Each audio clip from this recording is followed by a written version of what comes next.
Shot 365 começando, eu sou a Fernanda, sou da Tele e no episódio de hoje eu vou falar tudo o que você precisa saber para ficar bem informado em poucos minutos. Hoje, sexta-feira, para felicidade sua, minha e de muitas pessoas, 22 de agosto, e a gente vai passar por 7 tópicos, como sempre, então vamos começar. A Polícia Federal viu aí uma tentativa de fuga de Jair Bolsonaro com a questão da Argentina, e eu vou explicar isso para vocês. Nosso segundo tópico é a luz azul. A luz do celular, do computador, ela realmente te impede de dormir? Sei que sua mãe muitas vezes já falou, desliga esse celular, desliga essa TV, senão você não vai dormir. Será que isso é verdade? Será que você não pode mandar esse podcast pra ela e falar, mãe, além de muito bem informada, eu tinha um ponto? Vamos ver isso também. Nosso terceiro assunto é que Israel iniciou uma ofensiva em Gaza e agravou, e aí no caso, a crise humanitária, segundo a ONU. Nosso tópico do meio, não vou falar central porque não vai rodar em volta disso, mas o dólar cai após a reação do STF e a Ibovespa tem uma alta em bancos.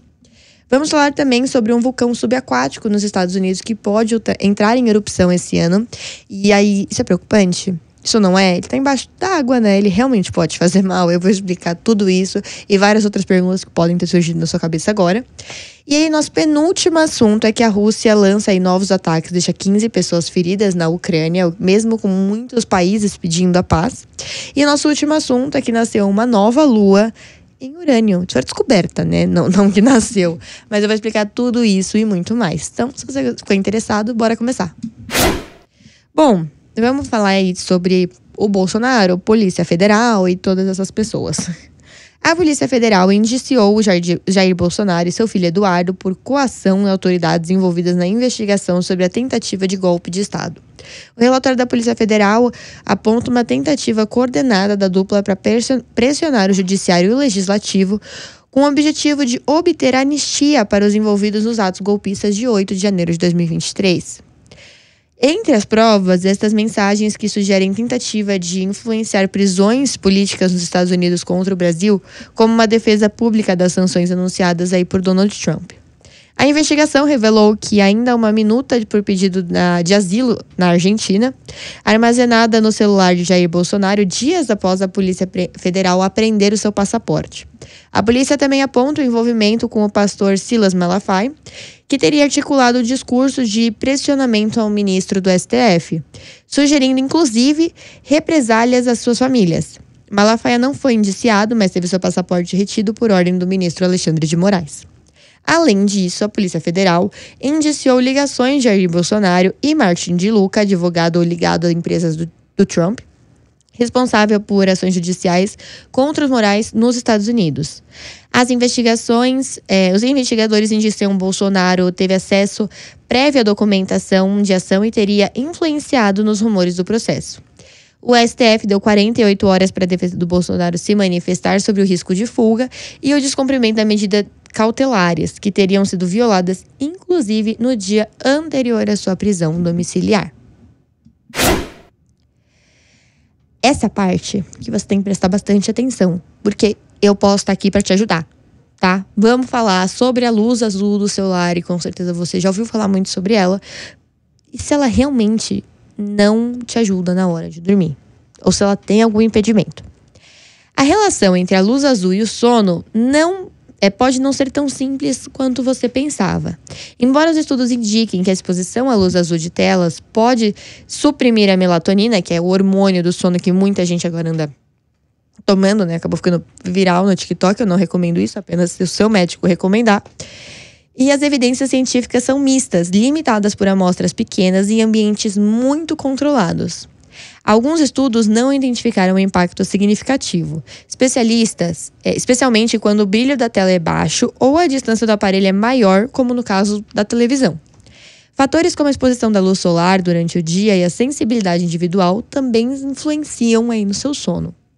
Mais do que a luz em si, o que fazem nas telas, o que aparece na sua tela, né, que fazem na tela que é um pouco estranho, podem afetar o seu sono. Atividades estimulantes, como redes sociais, jogos e leituras de notícias, ativam um sistema de recompensa do cérebro, dificultando o desligamento mental mesmo após o fim do uso.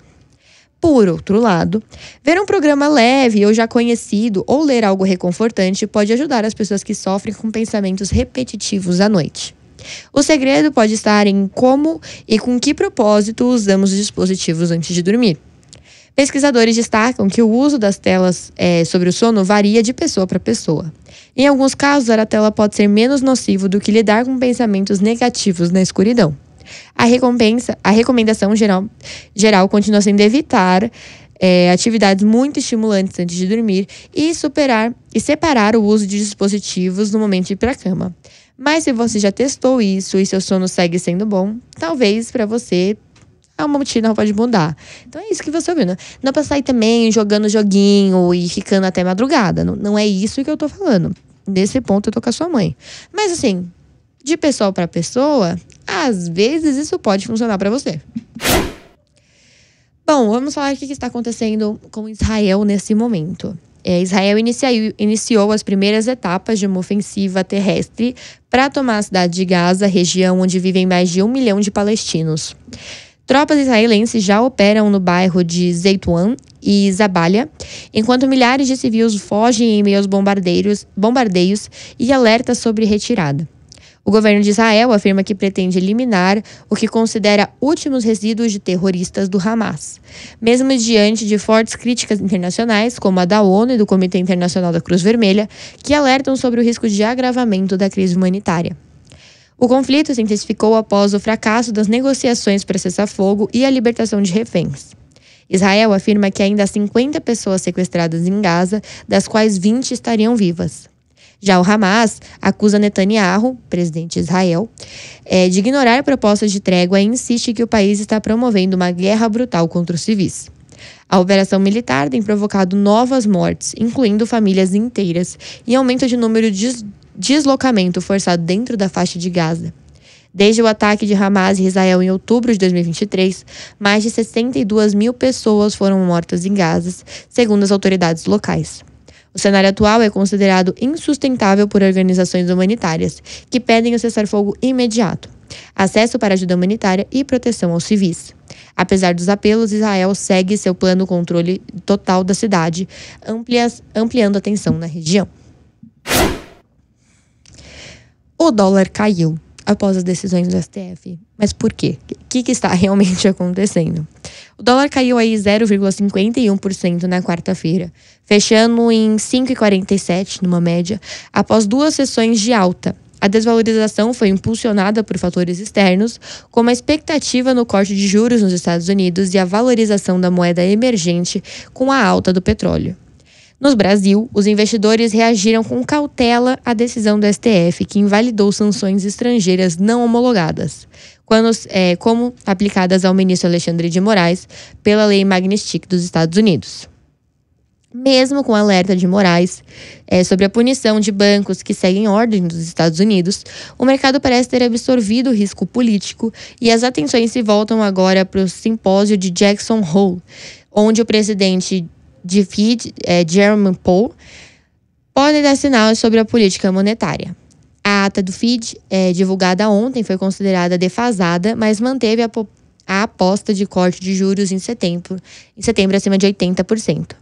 O Ibovespa encerrou o dia com uma leve alta de 0,17%, após a queda acentuada no pregão anterior. A repercussão foi puxada principalmente por ações de bancos e as empresas como Pão de Açúcar e Ultrapar, apesar das performances mistas entre os grandes papéis. No acúmulo da semana, o índice registra aí uma queda de 1,23%. Agora foi. Não tinha passado a minha vinhetinha.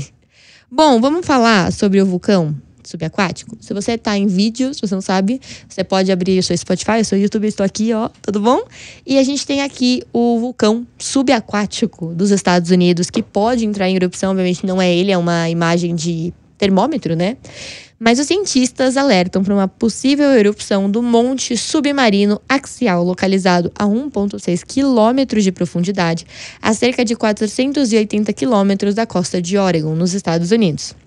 Considerando o vulcão subaquático mais ativo do Nordeste do Pacífico, ele já entrou em erupção 3 vezes na última década, sendo a sua última vez em 2015. Desde o início de 2025, o aumento da atividade sísmica indica que o magma está em ascensão, com mais de 2.000 tremores registrados em um único dia em junho. De acordo com os especialistas da Universidade Estadual do Oregon, o vulcão vem inflamando como um balão, o que indica um acúmulo de pressão alta.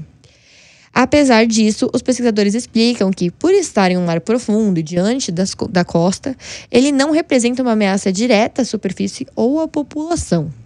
A expectativa é que a próxima erupção ocorra ainda esse ano. O Axel é tão ativo que se tornou o primeiro vulcão monitorado por observatório subaquático, parte aí do Observatório Oceânico Integrado da Fundação Nacional de Ciências. O sistema de cabos permite acompanhar dados em tempo real, ajudando no monitoramento contínuo da atividade do vulcão.